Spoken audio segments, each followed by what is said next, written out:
Good evening and welcome back to another podcast. I'm Little Blue. It is Sunday again, and for me this is the time of the week that I like to reflect on the week that's just been. I like to think of the things I'm thankful for and then set myself positive tasks to get little steps towards where I want to be. Keep moving forward. Last week I spoke about, I sort of split it into 4 sections. So I'll set myself a goal for my career and my finances. I'll set myself a goal for my family life and for baby Blue and parenting. I'll set myself a goal for mundane stuff around the house, and I'll set myself a career goal. So something that moves me further towards getting where I need to be. And I will do that. I will do that in a little bit. But this week I'm very thankful for my friends and my support networks that I have. It's been a tough week. Baby Blue has been a 3-year-old. She has thrown many tantrums and she keeps running off and doing things which are quite dangerous. And yesterday I sort of ended the day on quite a low because I hated myself because I shouted at her quite a lot in public.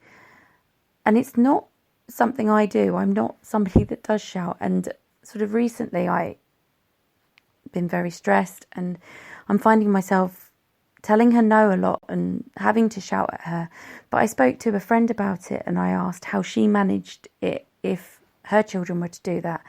And she said that if it was dangerous, all you can do is shout because they are putting themselves in danger, which really reassured me because she was. And it made me feel less of a bad mother.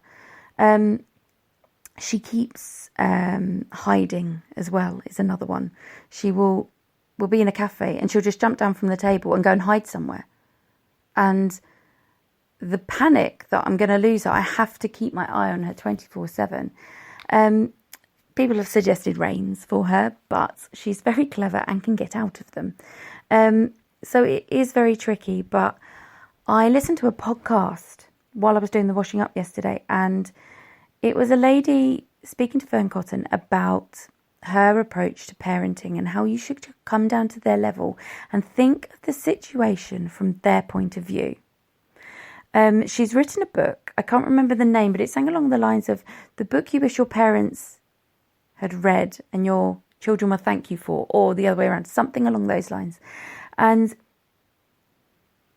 it sort of encourages you to take a look at yourself and think about why you are reacting the way you are to their behaviour.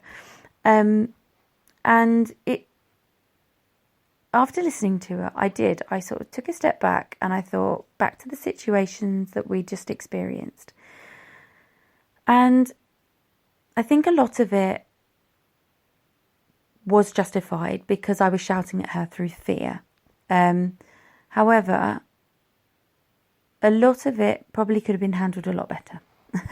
So I have tried speaking to her about it, but she's 3. It sort of goes in one ear and goes out the other. And then later that night, she was scared that there was a spider in the bedroom.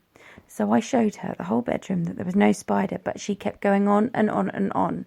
And I could feel myself getting really cross because it was getting later and later and later, and she needed to sleep.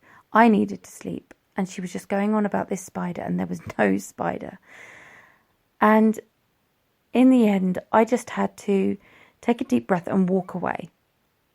And as I walked away, I walked into the blooming door, and I've got a really lovely bruise on my arm. But that's neither here nor there. But because I walked away from her, it upset her because she realised she'd upset me. And she followed me out the room and she just sort of looked at me with tears in her eyes. And I picked her up and I said, "I'm sorry I walked away from you, but you are not listening to me." And I find it frustrating because there is no spider. I know you saw a spider yesterday, but there is no spider tonight. And you need sleep because you are going to be very, very tired and get very poorly if you don't sleep. And I went down to her level and I just said, what can I do to help you go to sleep? And she just said, I just want a hug, Mummy.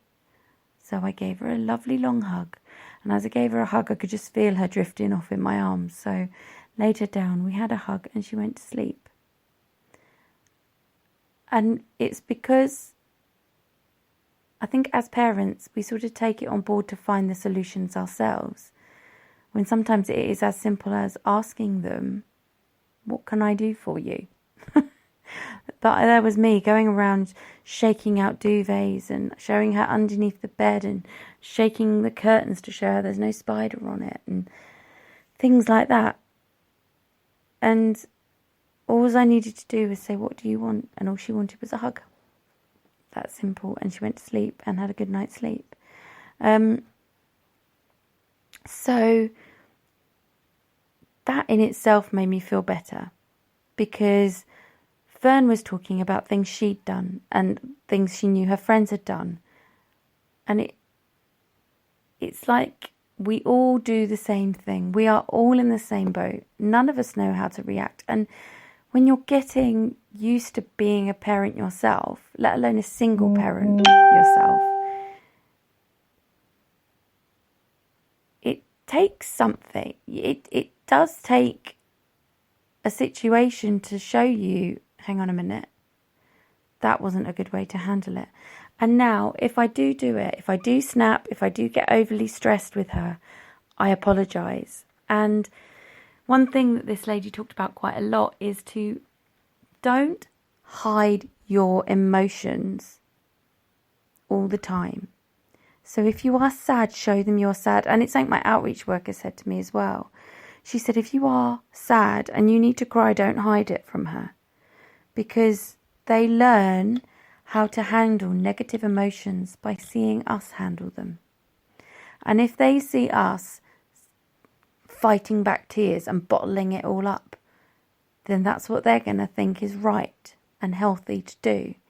But if we cry and talk it through, when they feel like that, they're going to want to cry and find you and talk it through with you. And if you think about it, it does make sense. And I think it's a general thing really with life, isn't it? You've got to think your children are just tiny people. They are individuals. And they look to you for guidance, and they will copy everything you do. So if you are screaming at them, they will become the type of person that screams and shouts. And their tantrums just escalate and elevate. And yeah. And that's what I have noticed. She runs off, I shout. But now she shouts when she's frustrated about little things. So now I try and keep it calm, ask her what is frustrating her and what has made her shout at me the way she did. Because she did it earlier, because she wanted her hair in a certain way. I asked her if she wanted it in that way but slightly different. And as soon as I asked her that, she went crazy. It's like, well, you didn't have to go crazy about that. It was just a question. What was it that made you frustrated? Why were you getting so angry? And I always say to her, it is okay if you don't know, because you're still learning, you're still only little. So if you don't know, it's okay to say, I don't know, and we can try and work it out together. But anyway, so my thing I'm thankful for this week is the support I received from my friends, from my outreach workers, from certain charities and websites, and just the general support of people in the street, actually. There's two incidents I can think of. One where Baby Blue jumped out of the buggy when we were crossing a road and ran up into a side road and started dancing in the middle of that road. And I was nowhere near her. And I couldn't get to her, and a stranger had seen and said, shall I bring her back to you? And I said, yes, please. And this stranger kindly brought her back to me. So thank you to that lady, whoever you were. And also thank you to the kind couple in Lidl yesterday when Baby Blue had just woken up. She'd got a little bit upset and there was a massive queue. They had a whole shopping trolley full of shopping and I had 2 items.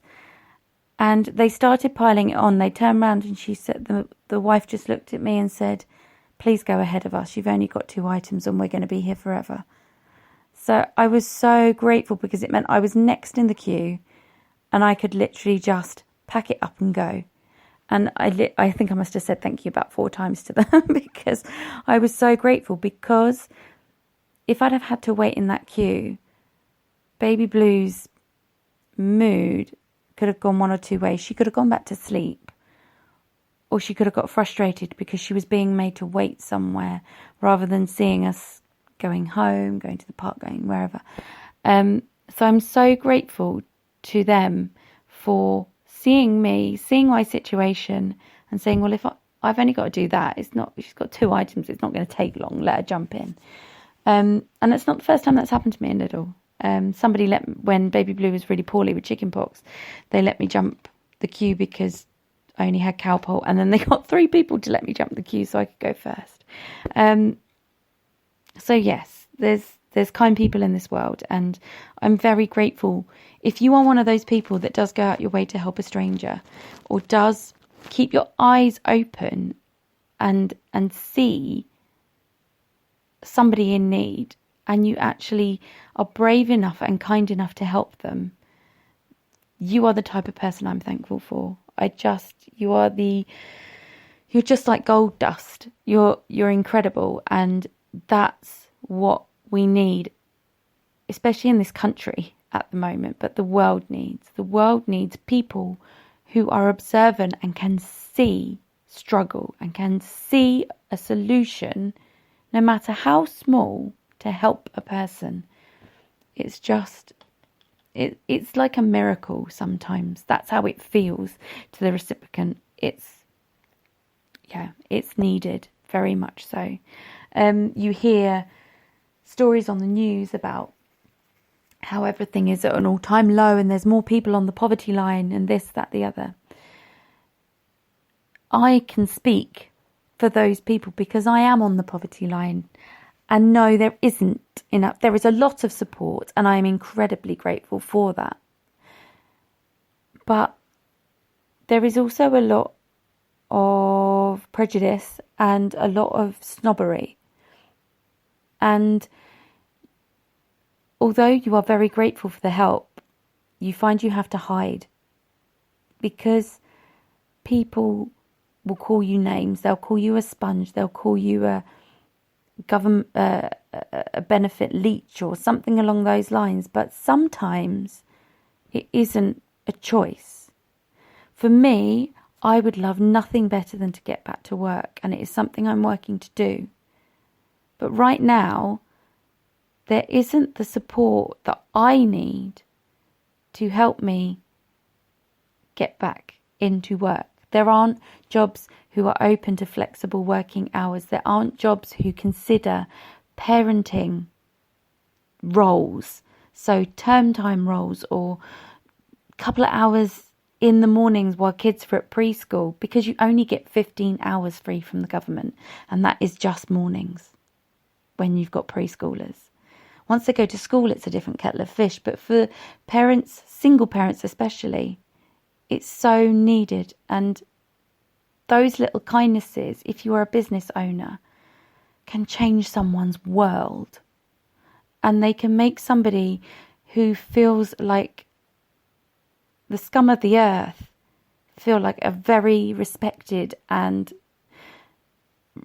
lovely member of society that can contribute. Anyway, I'm going to put my soapbox away, but I just want to thank you. If you are like that, if you do that, you are incredible. Thank you. And I hope all of you listening have a fantastic week. Take care of yourselves and go get them.